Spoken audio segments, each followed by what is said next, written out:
Hello and welcome back to Let's Play The Legend of Zelda The Wind Waker. In the last episode, we finished filling out the entire map of the Great Sea. Here it is. And in this episode, we are doing the Outset Island stuff. I have been dreading this for the entire game. There is nothing in this game I dislike more than this minigame right here. If you talk to Orca, he will let you show your strength against him. This is a minigame in which you get 3 chances to hit him as many times as you can without being hit yourself. In order to get the highest reward, you need to hit him 500 times. That is not the highest rank you can get. I believe you can go up to 1,000 times and still get, he'll tell you like your higher and higher ranks. I will not be doing that. I will be going to 500 and stopping. Or if I'm really on a roll, I'll be getting as far as I can. I'm not going to make you guys watch it because it's not very interesting for me and it's not going to be very interesting for you. So I will now cut to my full finished attempt and I will put some music over it. Ah, we have not met for some time. Do you wish to fight me again? What say you, Fyra?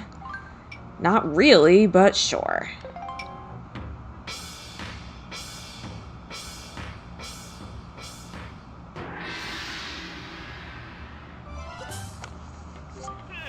If I must say so, your skills with the sword are still at the level of a page.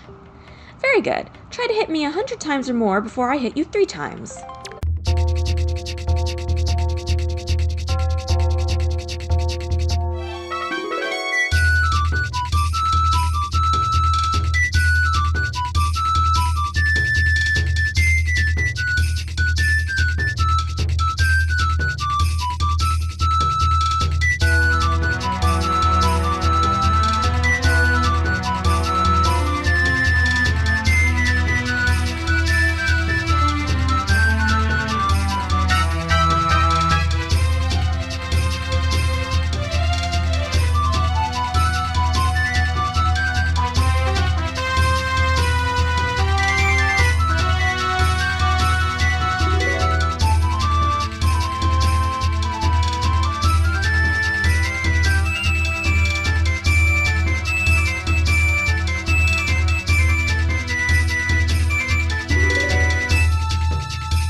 Enough.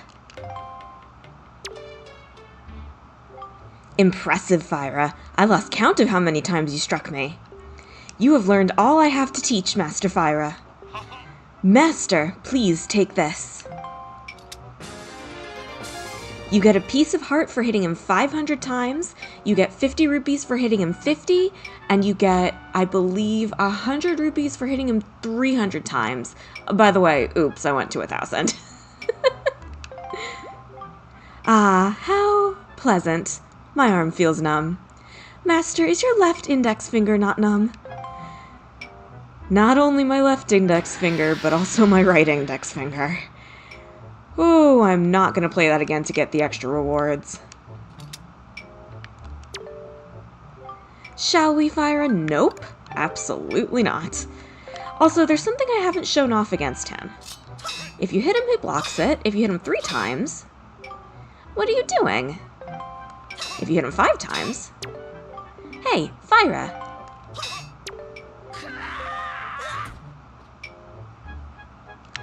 That's just a little thing that happens. I can give you a few tips for that if you're having trouble. It's not actually that difficult, it's just intimidating and very, very tedious. The first tip I can give you is just use your shield. You're actually pretty invincible if you use your shield. I got hit a couple times. The first time I'm not actually sure what happened because I couldn't see it. I was behind something. I think my finger probably just slipped off the shield button. The second time I was coming away from a break and I just messed up my timing. I should have just waited for him to hit me first. That's another tip. If your fingers are starting to hurt, you can take a break. You can pause the game at any point. Just be careful coming back in. I would wait for him to hit you first before you start hitting him. In the beginning, I would take things slow and steady as you get used to how the flow of the fight's gonna work, but you can get pretty aggressive once you're used to things. You saw me getting pretty aggressive. He also gets more aggressive as the fight continues. I found that especially after 900 hits, he became extremely aggressive to the point where I couldn't even get a full combo in sometimes. So be careful. Other tips? Oh, make sure you don't get him into, well, it's going to inevitably happen, but try not to get him into a corner or up against the wall, because then you're going to start hitting the wall. Try to keep him towards the middle of the screen, or as I did, towards the end of the battle. Try getting him into the opposite corner from where you're going to go. That way you have more room to hit him with more combos. You can hit him with 2, even 3 combos sometimes, as long as you remember to use that shield. There was another tip that I was gonna... Oh, yeah. Stay close to him when you're hitting, otherwise you're going to miss with the third hit of your combo. And also remember that once you've initiated a combo, you can't finish it until the animations are done. So, for example, once you get a third hit, you're always going to get a fourth, and once you get a second hit, you're always going to get a third. So just be careful, shield at all times, and it's not actually that hard. It just takes forever and a day. This is the Savage Labyrinth. Deep in the never-ending darkness, the way to the golden shard you seek awaits. This is a 60-floor dungeon. You technically only have to do 30 floors of it, but this dungeon is going to contain every enemy that you can find in the game. Every enemy, you say? Why, Fyra, does that mean there are redeads down here? Yes, that is precisely what that means. There are redeads down here in great number, and they are very easy to accidentally trigger if you're not being careful, because they will be in there with other enemies that can knock you into them. Yes, I will be fighting each one of them from a distance with bombs, and yes, I will be taking my headphones off during those floors. I'm not going to make you watch me do all of this either. I'm going to go down in, and I'm going to play some music until we get to the end. I'm not going to pause for the, every 10 floors there's going to be a rest floor, and every 30 floors there's going to be a reward floor. I'm not going to come in with commentary for the first reward floor. You've seen us get this reward many times, but I will come in for the 60th floor, so we can review what we've got. Well, here goes nothing. Tips, I would say make sure you have... Ooh, actually, I don't have a full bottle of elixir soup. Not that I'm necessarily going to need it, but I do also want to show off what happens if you try to get some more when you already have some. So we might as well take care of that. Make sure you have 4 bottles full of helpful restorative items. Elixir soup is always good, especially because it has 2 doses, and it raises your attack for a while. Blue potions are good, fairies are good. I would definitely recommend blue potions over red or green to be sure. And just keep your eyes open, don't let your guard down, and make good use out of all of your items. Let's see what happens if we have an empty bottle but already have some soup. Fyra, aren't you hungry? Would you like Grandma to fill your bottle with some of her special homemade soup? You are such a well-mannered boy. Here you go. Oh. We got more. Can you get more than one of these? Or does she just fill up the other bottle? Let me see. Oops, wrong button. No, she just filled this bottle up again. Well, let's see what happens if we try to get more. Oh, Fyra, how are you? You haven't injured yourself, have you?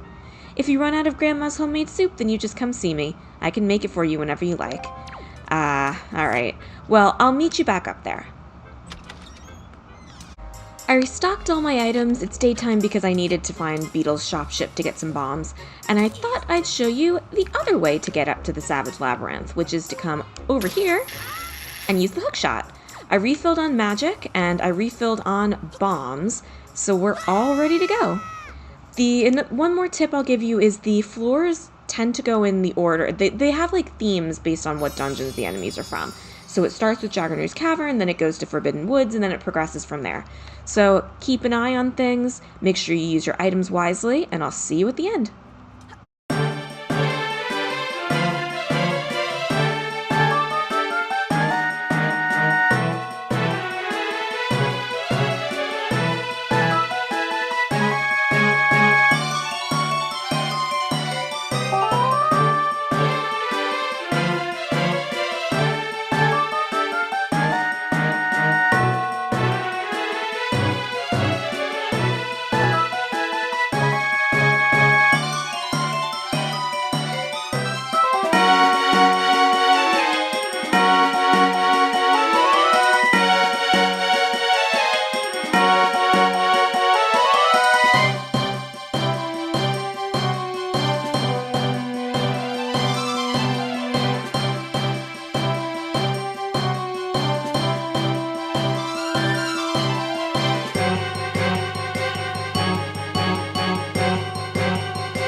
And that's the end. I only had to heal one time.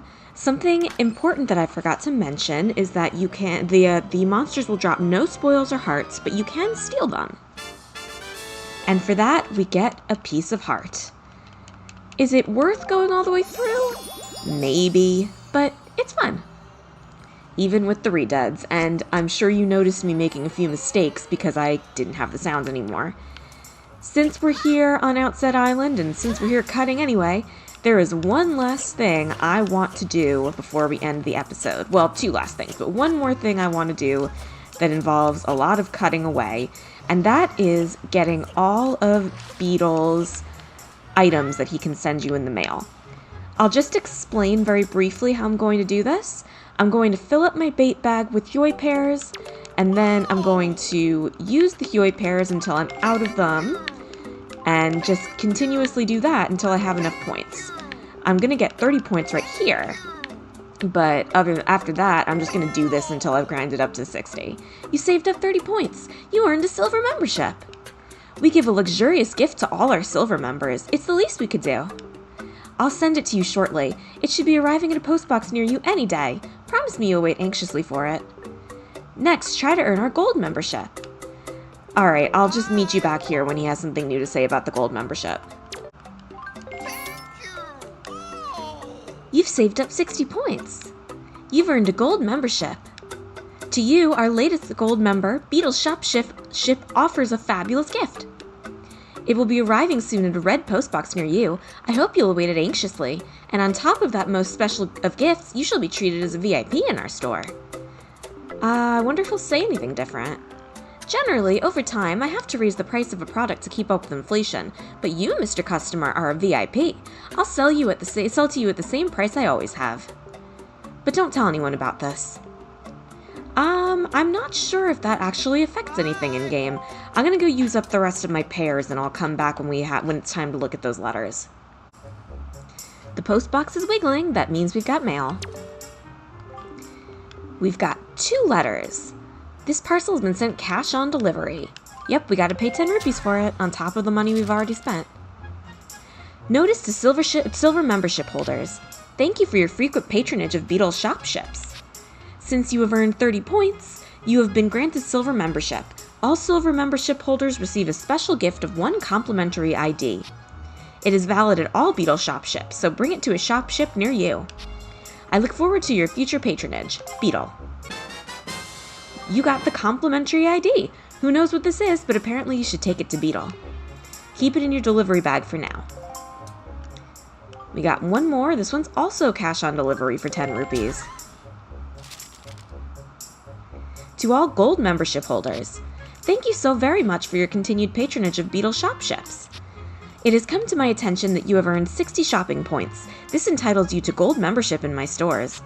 All gold membership holders receive a special gift of 1 fill-up coupon that fills your stock of items. When you find yourself running low on items, bring this coupon to your nearest Beetle shop ship for an instant fill-up. Does not apply to all products. You got the fill-up coupon. It will fill every item you have to the max. Give it to Beetle, but remember, it doesn't cover all of his products. Keep it in your delivery bag for now. I'm not entirely sure what items it applies to. We are not full on arrows or bombs. This shop doesn't sell arrows anyway, but I think he gives us bait, but I guess we'll find out. Let's go redeem these coupons. They're in our delivery bag. We got 1, 2. Let us see what he says.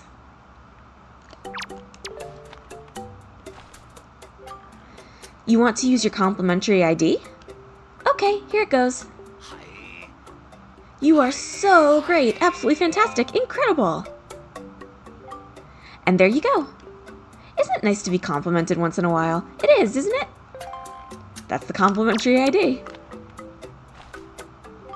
Would you like to use your fill-up coupon?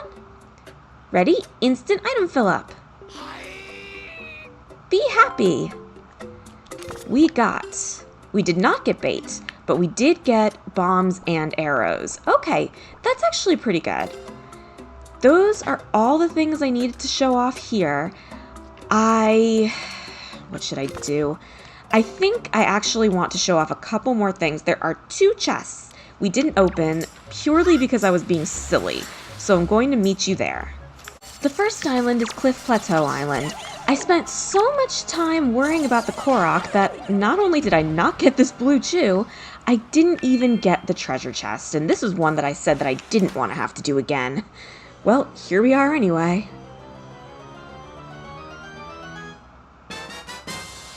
We got a treasure chart. I'll meet you over at the other island that I forgot.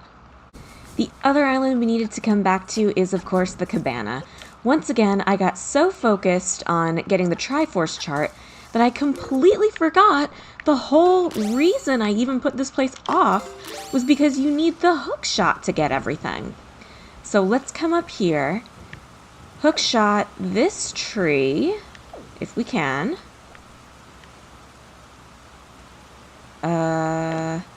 We definitely can. Maybe not from this angle? I know we can get up there. Let's come around it from the other way. No, that's definitely not going to work. Maybe if we get up on the wooden part?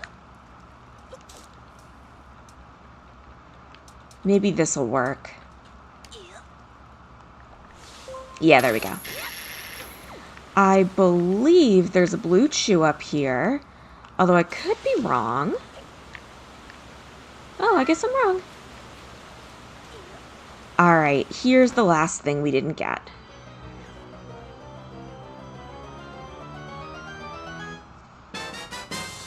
The last treasure chart. Let's open up the last of our treasure charts, because I do believe we have all of them now. Let's just quickly make sure. We've got, yes, one of these that needs to be opened, and then at least 2 of these. 1, 2. And that should be it. There's 1 chart we're missing, which means that it is in the sea. So that was a doozy of an episode. Thank you very much for watching this episode of Let's Play The Legend of Zelda the Wind Waker, and hopefully you'll join me in the next episode for something rather special. Bye-bye!